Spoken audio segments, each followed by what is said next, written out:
In the second part, we have seen about three tribes, those who came and settled in India. Now, in the third part, we are going to see about other tribes. Negritoid, Australoid and Dravidians के अलावा भी दूसरी कई tribes India में आई थी, जैसे कि Mongoloid, Alpine, Dinaric and Armenoid. The first one is Mongoloid. They came to India from north China via Tibet. मतलब वे लोग नॉर्थ चाइना से तिबेट होकर इंडिया पहुंचे और नॉर्थ आसाम, सिक्किम, भूटान और वेस्ट बंगाल में सेटल हुए. दे ग्रेजुअली इंडियनाइज्ड देमसेल्व्स. मतलब उन्होंने इंडियन कल्चर को पूरी तरह से अपनाकर इंडियन बन गए. Their physical characteristics are yellow complexion, means yellowish skin, flat face, chubby cheeks, almond-shaped eyes. Because of yellowish skin, Mongoloid people were known as Kirat, Alpine, Dinaric and Armenoid. These all tribes migrated, means came from Central Asia. All these three tribes have similarities. The origin of these tribes are found. मतलब ये सारे tribes के origin हमें गुजरात, सौराष्ट्र, महाराष्ट्र, बंगाल और उड़ीसा में आज भी देखने को मिलेंगे. Fifth one is the Aryans.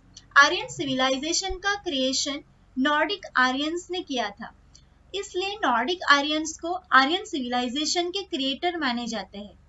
Hindus were called Aryans in ancient time, and the area where they were densely populated was called Aryavarta. मतलब हिंदू पीपल को एंशियंट टाइम में आर्यंस कहा जाता था और डेंसली पॉपुलेटेड मतलब जिस एरिया में वे लोग बहुत ज्यादा थे वहां पर उन लोगों को आर्यवर्ता कहते थे. As 7 rivers were flowing over there, that region was named as Saptasindhu. वहां पर 7 नदियां बहती थी, इसलिए उसे सप्तसिंधु नाम दिया गया. In ancient time, the first Aryan population was concentrated in the northwest. मतलब in the beginning, Aryan people were more in number in the northwest. The area of Aryavarta was extended during post-Vedic period. मतलब वैदिक period के बाद में आर्यवर्ता का area east में मिथिला तक और साउथ में विंध्याचल तक एक्सटेंड हुआ था, फैला हुआ था. The Aryans were more developed people than any other contemporary tribes. मतलब उस समय जो भी ट्राइब्स थे उन सभी के कंपैरिजन में आर्यन पीपल ज्यादा डेवलप्ड और एडवांस्ड थे. जिस लैंड पर ये लोग थे उसको भारत भूमि, भारत खंड, भारतवर्ष के नाम से पहचाना जाता था. These names were kept after the name of the king Aryabharat or Bharat tribe. Aryans were lovers of nature. They loved and worshipped trees, rivers, mountains, the sun, the wind, and the rain. They had composed hymns, means उन्होंने भजन और श्लोक भी बनाए थे natural elements की पूजा करने के लिए.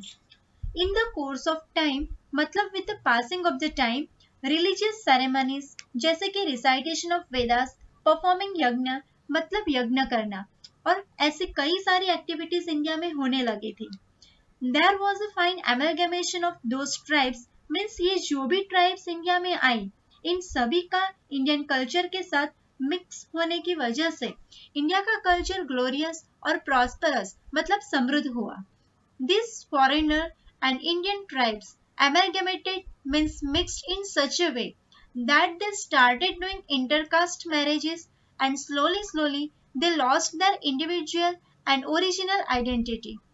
Outsiders and local people were greatly influenced by languages, script, names and religious beliefs etc.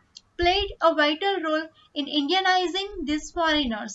मतलब outsiders और लोकल पीपल जो इंडिया में सेटल हुए थे वे सभी पर इंडिया की लैंग्वेजेस, स्क्रिप्ट, नेम्स और जो भी धार्मिक मान्यताएं थी इन सभी का इतना प्रभाव था कि जिसकी वजह से ये सभी फॉरेनर्स ने अपने आप को इंडियन बना दिया.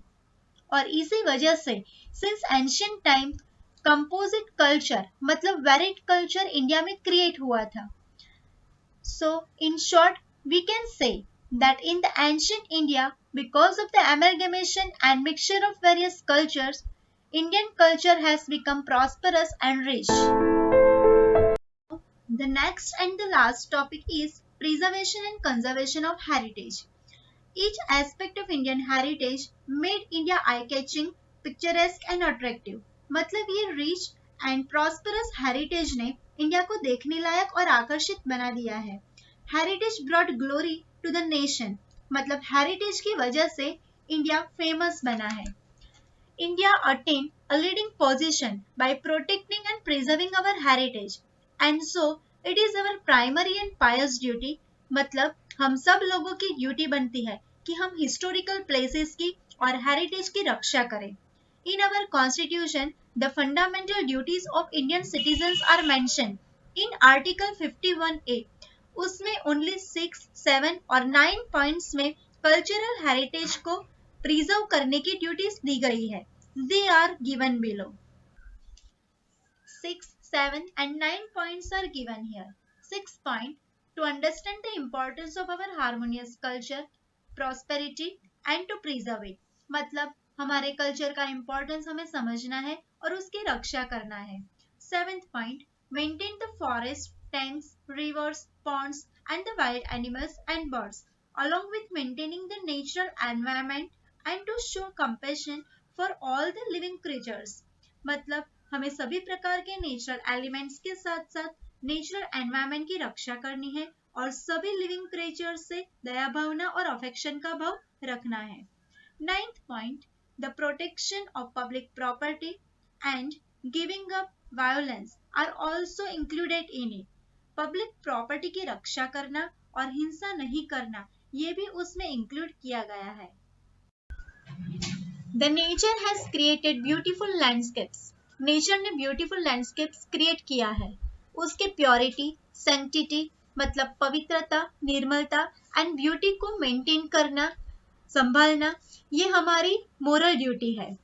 Indian heritage is an outcome of the development. मतलब लंबे समय से इंडिया के लोगों ने जो भी डेवलपमेंट किया है उसका आउटकम मतलब उसका जो परिणाम है वो सब इंडियन हेरिटेज है.